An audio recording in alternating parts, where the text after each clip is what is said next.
Welcome to Lecture 60, our final lecture. We've been through a lot together. You know a lot of physics at this point. You should be proud of yourself. You can do calculations, you understand phenomena, you understand technology, you understand the theoretical basis behind a lot of what goes on in physical reality. And we physicists should be proud, too, at how much we've been able to understand the universe around us.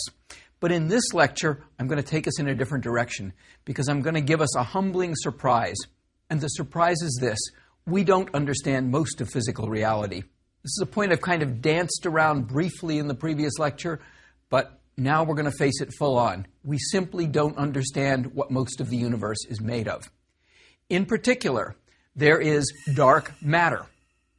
And we have very little idea what dark matter is. And if that isn't bad enough, even dark matter doesn't take us to most of the universe. There is also dark energy, about which we know even less.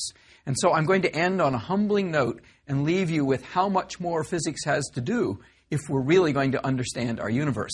So let's begin with dark matter. Dark matter is an idea that's been around for a while. It was first proposed in 1933 in connection with galaxy motions. Evidence for dark matter has been building.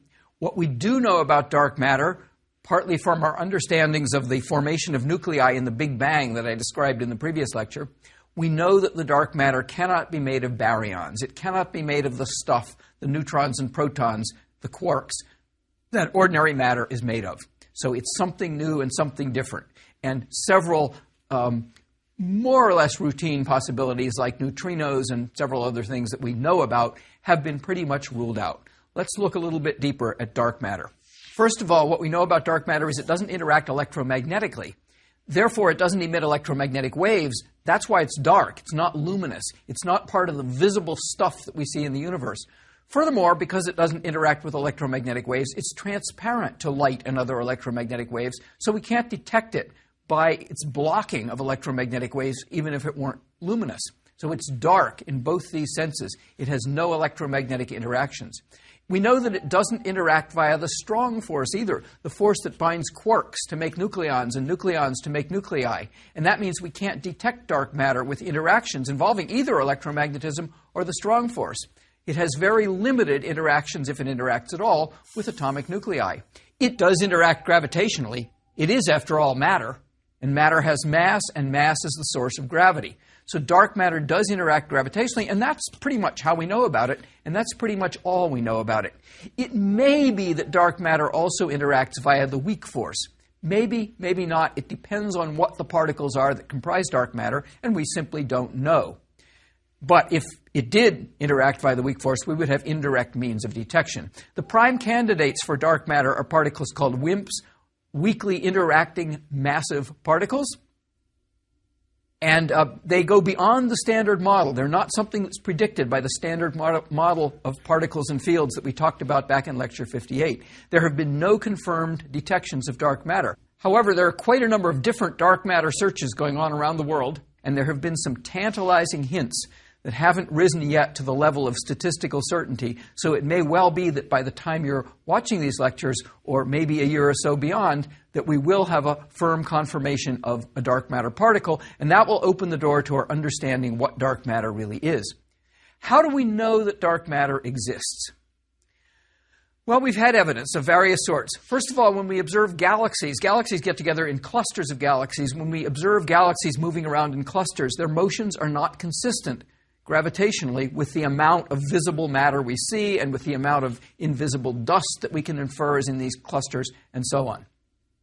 We look at galaxy rotation curves. How do the stars move around the galaxies? And here's a graph of a typical galaxy rotation curve. On the horizontal axis, I'm plotting distance from the galactic center. On the vertical axis, I'm plotting the velocities of stars. And what you would expect is a curve something like this. Near the galactic center, there's not a lot of mass interior to where you are. Velocities tend to be small. As you move outward, the mass interior to where a given star is increases, and the rotation velocity is the orbital velocity of the stars around the galactic center increase. But as you get toward the outskirts of the galaxy where the matter gets more diffuse, you expect a fall-off in the velocity curve. That is not what you see. What you see is that fall-off doesn't happen. It's as though there is invisible matter, lots more of it, in the outer reaches of the galaxy that we don't see. That's evidence for dark matter. There's also dwarf galaxies in clusters. We see these very dense clusters of galaxies in which collisions are tearing the larger galaxies apart, and the dwarf galaxies seem to be surviving as though they were protected by a cushion of invisible matter that's keeping them from getting damaged in the raucousness of this cluster of galaxies. Gravitational lensing, this bending of light that Einstein first predicted with general relativity, also gives us evidence of unseen matter that is affecting the trajectories of light from distant objects. Galaxy collisions, which we can look at with gravitational lensing, are an example. And the picture down here is a very famous picture. It's often said to be the first direct evidence for dark matter, although it isn't quite direct evidence for dark matter. But what you're seeing here is the result of a collision of two galaxies, and the blue regions are shown by gravitational lensing, and so they are, in effect, imaging regions where there's a lot of matter that may not be visible. And so it looks like what's happened is these galaxies have gone through each other, and the dark matter has interacted in the collision gravitationally, and we're seeing the dark matter sort of affected by that collision. Massive clusters of galaxies provide us another example through gravitational lensing. The cosmic microwave background that we discussed in the previous lecture also provides us with evidence because the CMB anisotropies, anisotropic means varies with position in the sky, anisotropies that we analyzed are consistent with a flat universe, and I'll say more now about what a flat universe means. In a flat universe, the density is such that the kinetic energy of the matter in the universe is just barely enough to overcome the gravitational attraction of all that matter, and that universe can just barely have enough energy to expand forever. It's sort of a cosmological analog of escape velocity, where a ball, if I throw it with just the right speed, about 11 miles a second from the surface, 11 kilometers a second from the surface of the Earth, will have just enough energy to escape to infinity. That's the analog, a classical analog of the critical density. And what we find in the universe is that the visible matter, the matter that we can see, is far below what is needed to make up the critical density. So this critical density is a really crucial number, and understanding how the actual density of the universe compares with the critical density is crucial to understanding its fate and the nature of the universe. And in fact, what these cosmic microwave background observations are telling us is that the density of the universe is essentially the critical density. Since this quantity is so important, let's do a quick calculation and figure out what it is. So here we are at our big monitor, and let's calculate the critical density of the universe. We'll estimate the critical density, and we're going to assume Newtonian physics, which isn't a bad assumption given that we're talking about a flat universe where the general relativistic curvature is not significant. The critical density is the density for which the total energy of a galaxy is zero. Just like escape speed is the speed for which an object leaving the surface of the Earth has zero energy and gets to infinitely far away with no kinetic energy and no potential energy, but starting out it has kinetic energy and negative potential energy, and they sum to zero. We know what the kinetic energy is. It's a half mv squared. We know that potential energy in the case of gravity is minus big G, mass of the gravitating object, mass m of the object we're talking about that has this energy, divided by the distance between the two. Here little m is the mass of the galaxy in question. Big M is the mass inside some sphere of some radius r. And I'm doing that because you'll remember that a spherically symmetric distribution of mass acts as if it was a point source of mass at its center. So I can think of a galaxy, a distance r, on the edge of a sphere of radius r, as being influenced by the mass within that sphere as if it were located a distance r away at its center. That's why I'm doing that. So m is that big mass, and little m is the mass of the galaxy. We'll see soon that neither of them matters. The Hubble relation tells us that the velocity of that galaxy is h naught, the Hubble constant, times that radius. So I'm going to stick that velocity into the kinetic energy. So on the left I have a half mv squared, now written with v squared being h naught r all squared. Subtract the gravitational potential energy, the sum to zero. Well, pull the gravitational potential energy to the right side of the equation. Here's my equation. The little mass m cancels. It doesn't matter what the mass of the galaxy is. No surprise there. We found that back in Newtonian mechanics whenever we dealt with gravity. Work a little bit on that equation. I've got h naught squared. Pull the g down to the other side. Pull the r squared underneath with this r, and I get an r cubed. So there's my equation. Now, I'm going to divide that equation by 4/3 pi. You'll see why in just a moment. On the left, the 4 and the pi make that 2 into an 8 pi. The 3 goes upstairs because I'm dividing by that 4/3 pi. On the other side, I'm just going to write it as 4/3 pi downstairs, and that's multiplying r cubed. And the reason I wrote it that way is that 4/3 pi r cubed is the volume of a sphere. And so this is the mass inside that sphere of radius r divided by the volume, and so that is the density. And because I started with the assumption that the total energy of the galaxy was 0, that's the critical density. Let's figure out what it is. In lecture 59, we found that the inverse of the Hubble constant in seconds was 4.3 times 10 to the 17 seconds. We got to that on the way to our calculation that the universe was about 14 billion years old. Let's do the numbers. Rho critical is 3 Hubble constants squared over 8 pi g, the Newtonian gravitational constant. The 10 to the minus 2 up there is taking h naught to the minus h. This is 1 over h naught. We're taking 1 over h naught to the minus 2 power. That'll give us h naught squared. There's the gravitational constant, the 8 pi. Work it out. It's 10 to the minus 26 kilograms per cubic meter. Now, that may sound like a very small density, and it is. But it's the average density of the entire universe, including the vast spaces between the galaxies, the spaces in our solar system that are basically vacuum. All that is included in there. So it's not surprising that this is a small number. What's interesting is that this number, although it's small, is far too big to be explained by the presence of ordinary visible matter. So let's look a little bit more at this critical density. We can actually sum up the fate of the universe with one number. That number depends on the density of the universe, and it expresses the density in terms of the critical density. If the density is low compared to the critical density, we've got really weak gravity, kinetic energy dominates, and the universe will expand forever. In general relativity, that corresponds to a universe whose overall curvature is kind of the 4-dimensional analog of a saddle, negative curvature we call it. If there's a high density relative to the critical density, we've got strong gravity, the potential energy dominates, the expansion will halt, the universe will eventually collapse, and in general relativity, that corresponds to positive curvature, some kind of 4-dimensional analog of a closed sphere. That, by the way, is how we can have a finite universe that had no boundary.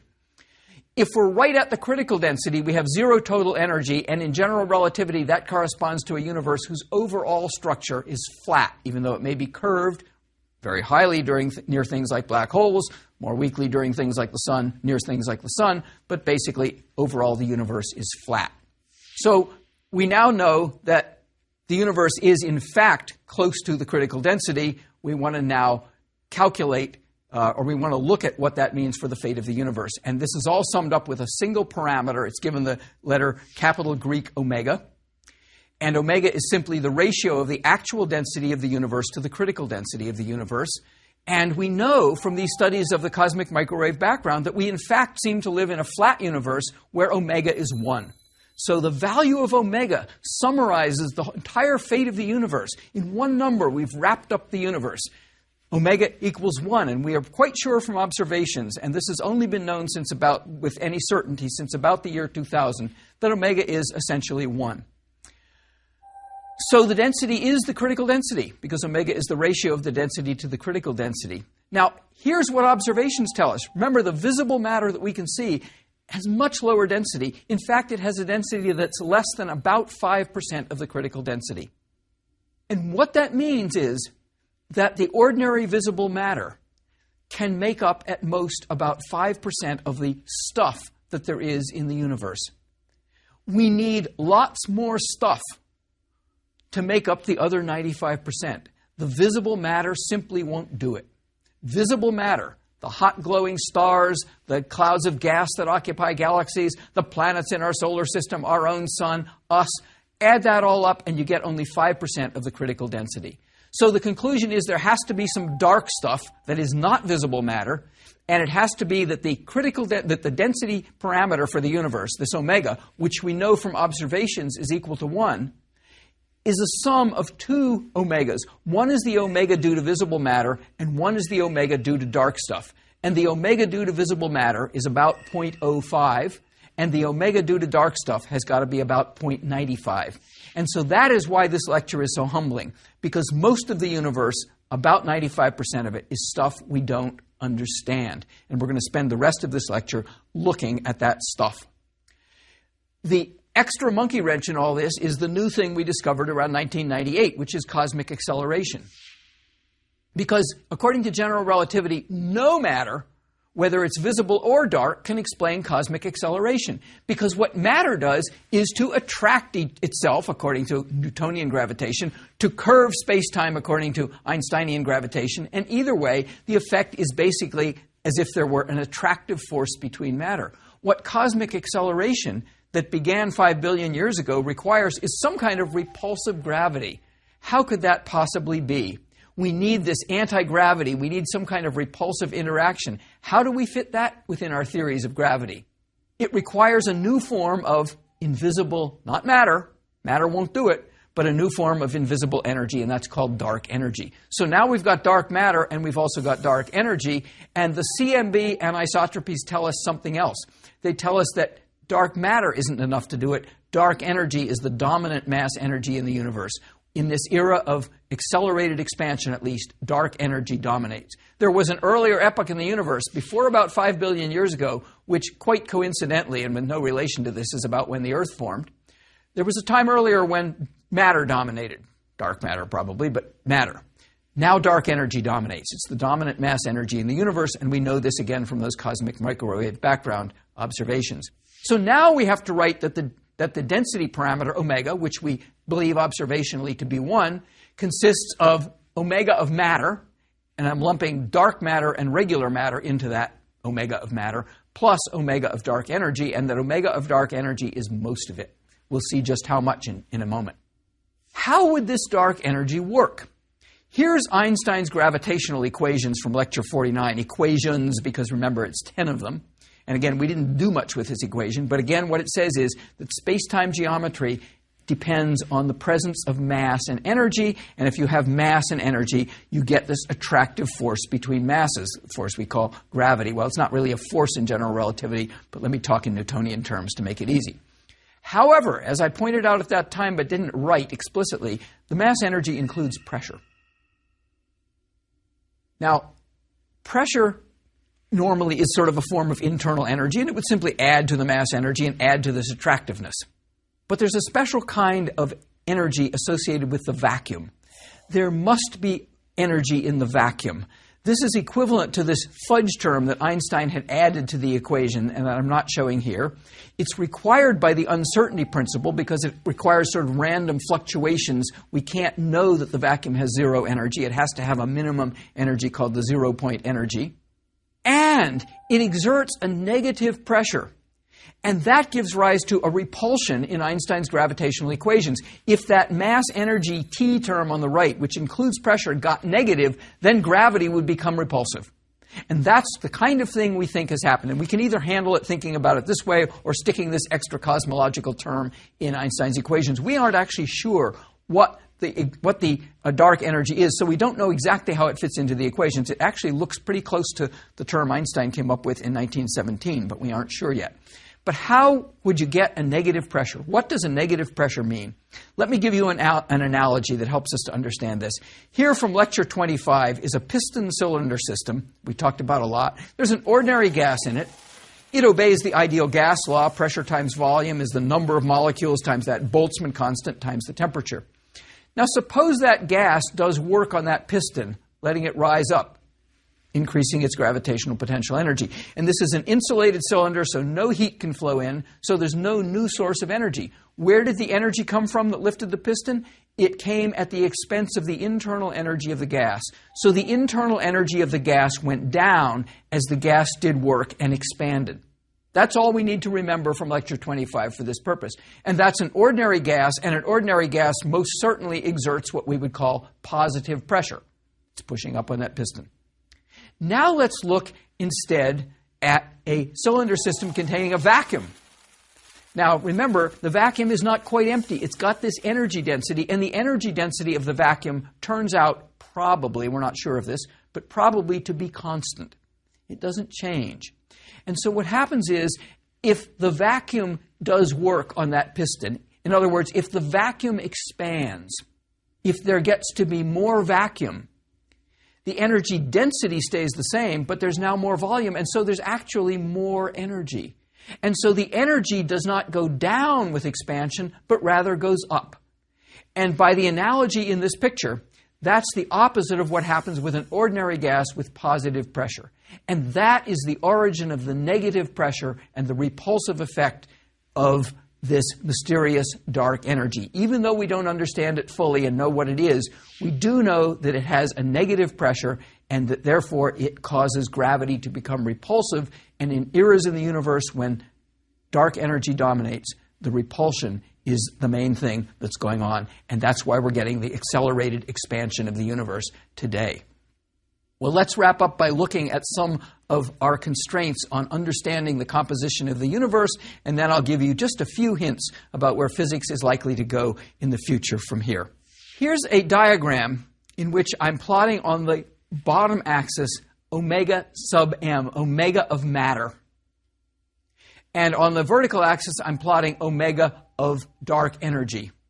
Remember, those two have to add up to 1 because we are quite sure we live in a universe where the total omega, the ratio of density to the critical density, is 1. So omega is 1. It's the omega of matter plus the omega of the dark energy. And I'm going to show you constraints from 3 different observations. Here's the first one. This blue graph coming in from the right are observations of the cosmic microwave background. The cosmic microwave background constrain the values of omega of matter and omega of dark energy to lie somewhere in that long rod-like thing, most probably near the center of it where the color is a little bit lighter. But that's all we can say from the cosmic microwave background alone. It could be that we've got a lot of matter and a little bit of dark energy. Could be the opposite. We don't know from that one alone. Next, we've got supernovas, observations of distant supernovas, which were the first things that gave us a hint of cosmic acceleration. They're that green data now coming in from the upper right. They constrain the values of omega matter and omega dark energy to be somewhere in that green area, which intersects the cosmic microwave background. Finally, there are observations of galaxy clusters, which provide a different set of constraints on these 2 numbers, and they're in this yellow to red colored area. And somewhere there is a statistical best fit where all 3 of those intersect, and in fact, the best fit from the data we have today is that the universe consists of 28% matter and 72% dark energy. Omega matter is about 0.28, omega dark energy is about 0.72. That's the humbling thought I introduced at the beginning of this lecture. We don't know what most of the universe is made of. And let's just look at that in a simpler pie graph. Matter is about 28% of the universe. Ordinary matter is less than 5%. So that 28% is therefore about 23% or a little more dark matter, which we don't understand. Dark energy is 72%. We know even less about dark energy than we do about dark matter, except that it does exert this negative pressure. So if I were to present a kind of pie graph, here's what the universe looks like. The stuff we understand is the ordinary matter. The dark matter we know a tiny bit about. We're beginning to observe it with gravitational lensing, but we haven't yet, at least as I'm recording, detected a dark matter particle. And if we want to be even more humbling, let's take a look at this graph just in terms of 2 quantities, the stuff we understand and the stuff we don't understand. The stuff we don't understand is 95% of the stuff that makes up the universe. The stuff we do understand is only 5%. Wow, what a humbling thought. Now, I could stop there, but I won't, because there are other things we don't understand. And I want to just end this lecture and end this course by giving you a hint of what those are. We don't know how gravity fits in with the other forces. In fact, in general relativity, it's not even a force. Gravity in general relativity is the geometry of space-time. It's continuous. And yet, there must be some tiny, tiny scale size. It's called the Planck scale, about 10 to the minus 35 meters, at which quantum effects have to become important even for gravity. And we simply don't understand how to reconcile those theories. We don't understand yet how to reconcile the electroweak, the merging of electricity, magnetism, and the weak force, and the strong force that holds quarks together. We're close to that one, but we don't have it yet. We understand that that can be done consistently with quantization. We just haven't done it. One possible solution to all these quandaries is something you've heard about, and I'm going to address in only a moment and not say much more about, and that is string theory. String theory is an idea that the fundamental entities of nature are not particles, but they're sort of one-dimensional string-like things. They have extent in one dimension. Some of them are closed back on themselves, and they can vibrate. And the vibrational modes of these strings correspond to the individual particles. There are great enthusiasts of string theory out there in the physics community. There are physicists whose whole careers involve studying string theory, one of whose consequences, by the way, is that we live in a universe of multiple dimensions, maybe 10, maybe 11, depends on which theory you're talking about, but many more dimensions than the 4 dimensions of space-time that we know about. And some of those other dimensions are so-called compactified. They're wrapped up into tiny little loops and we don't see them, but they may still have some effects on physics. I'm not sure about string theory, and I'm not going to spend a lot of time on it because string theory, at least at present, seems to present no ways to test itself experimentally or observationally. And string theory is not one theory, but many, many, many theories. And if there's many, many, many theories, how do we figure out which one is right? So I'm not going to say a lot more about string theory, but it is something you will hear more about in physics, and it may someday give us the breakthroughs we need, in particular to show how gravity fits in with quantum physics. What else don't we understand? Well, we don't know what there was before the Big Bang. We don't even know if that's a meaningful question. But maybe it is. Maybe it isn't, because maybe the Big Bang began time itself. We just don't know. Do we live in a multiverse? Is our universe just one of many? Well, I thought the universe was everything there is. Well, maybe. But maybe there can be other universes that aren't even connected to ours, that can't even be connected to ours causally. Here's a fanciful artist's conception of all these different universes kind of floating around in a void, but that's a misleading picture because there's no void for them to float around in. Others may even have different physics. Only a few of those universes may happen to have the right physics and the right conditions for life to have evolved and for physicists to have evolved and for consciousness to have evolved to contemplate those universes. New universes may form when a region of space-time gets kind of pinched off, as in the formation of a black hole. And here is a wonderful picture from a book by J. Richard Gott called Time Travel in Einstein's Universe, which I'd recommend to you. And this shows a so-called time loop at the bottom where time goes around and around and around like it did in that movie Groundhog Day, if you saw that. And then time starts evolving. And those trumpet-like or bugle-like structures show the evolution of different universes in time. Those universes are expanding because they're getting wider as they go out. And new universes have budded off, and this one shows 4 universes that originally started as one and are now evolving separately and completely unrelated causally. Is this possible? Who knows? Physicists would argue that Einstein's general relativity contains at least the seeds of the possibility of this kind of creation of new universes and time loops and all kinds of strange things. Alan Guth, who came up with the idea of the inflationary universe, says the universe is the ultimate free lunch, because if you calculate how much energy it takes to bud off one of these new universes, it takes exactly 0 energy. Some kinetic energy, some negative potential energy, and the thing grows off on its own. So there's a lot more we don't understand. Will we ever get to a theory of everything? Now, I'm not going to end this lecture with a challenge, but I will give you a challenge right now. Here's my challenge. Come up with a theory of everything. If you can do that, you've got the holy grail of physics. We aren't going to have that theory until we understand the nature of dark matter and dark energy.